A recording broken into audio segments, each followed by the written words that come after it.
Historically, the townships were actually designed to host and to hold people that were migrant laborers that were coming to support the work that's happening in the big cities.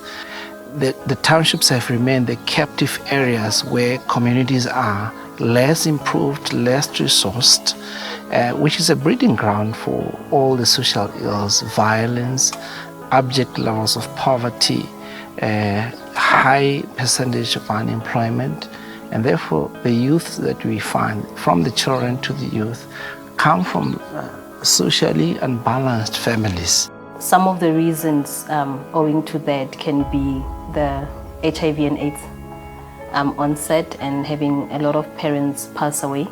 We find grandparents having to step in. We're living in a community that's not very safe at all. Crime is very high, and then most of the time this crime is done by people that have actually used drugs and alcohol, and then the minute that they use those drugs and alcohol, then they start abusing children. So children are not safe in the streets where they're walking in. We have abuse in families where the children needs to be nurtured and protected and cared for.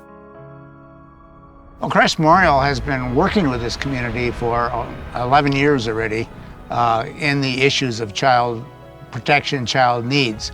But it was about 5 years ago where we really started to feel the pressure for something more than early childhood development, because kids were being abandoned, kids were being abused at a higher rate that we could really see. We went to Bethany Christian Services, which of course is an international expert in the field of child welfare, and they joined us and did some real solid research in this community.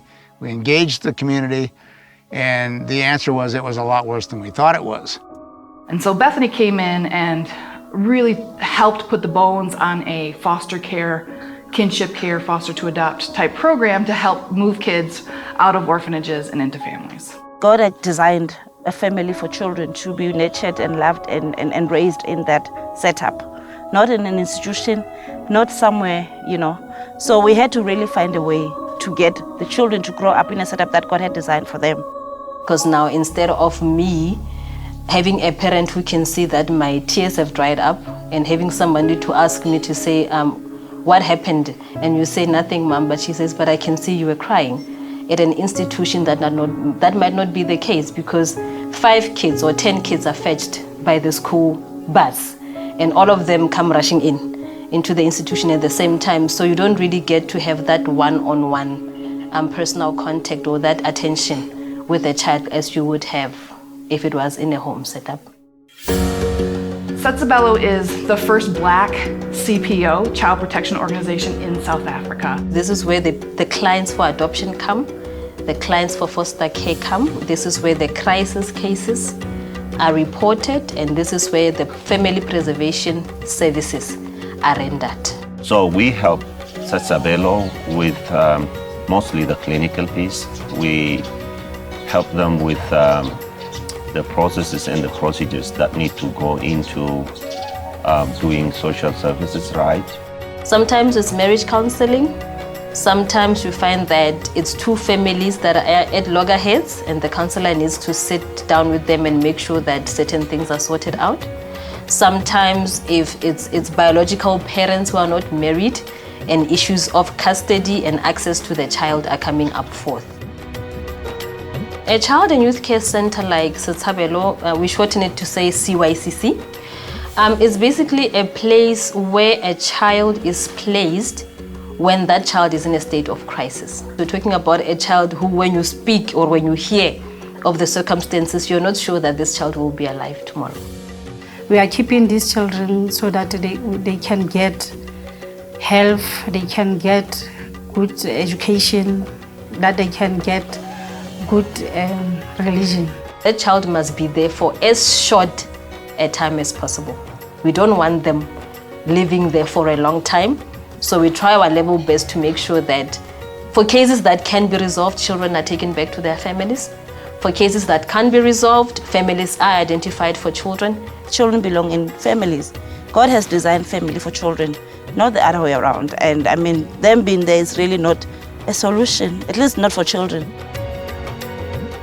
It becomes, to a certain extent, difficult for our black people, for instance, or African black people to be able to adopt those kids in orphanages, because most of them, yes, they do have the passion, but they might not have the financial means to be able to make sure that they do take care of those kids' needs. Normally, the typical needs of such a family is material provision, just for them to be able to take care of the child, just for them to be able to, sometimes it's even parental skills. If a child is in an institution or at the CYCC because of child neglect or abandonment, we don't just automatically assume that it's an adoption case.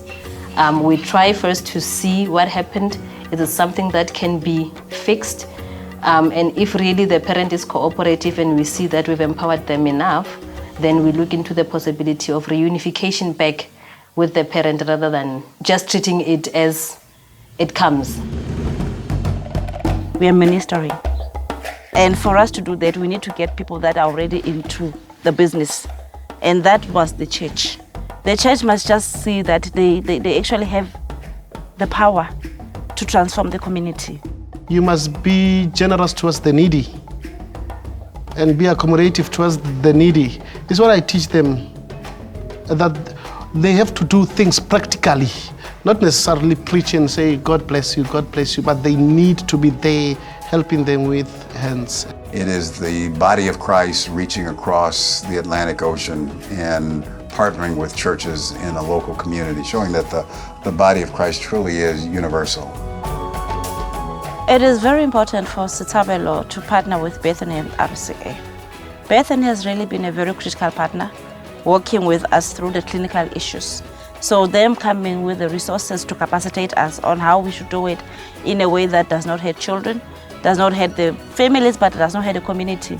It was the skill that we never had.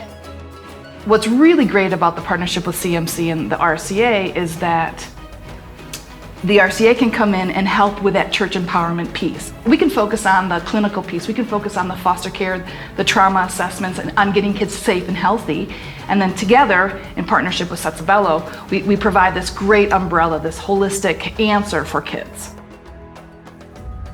Our hope for really the Setabelo organization is that there's a real change in the number of vulnerable children in this community. God is really in charge of this ministry. So whatever that we're doing here, it's not of us, it's not for our honors and for our glory, but for God. And He's already really ministering to these people that needed to give us all these resources.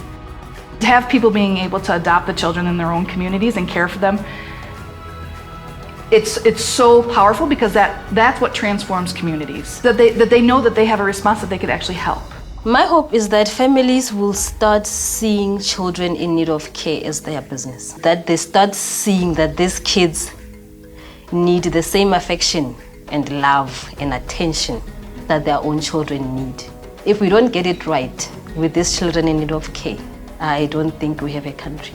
You know, when you look at the history of global missions in the RCA, when we have been at our finest moments is when collections of churches have come together, seen a place in the globe, heard the call of Jesus and responded to the call of Jesus and went into that community, partnered with that community, not did for, but partnered with that community and became a part of the loving arms of Jesus Christ.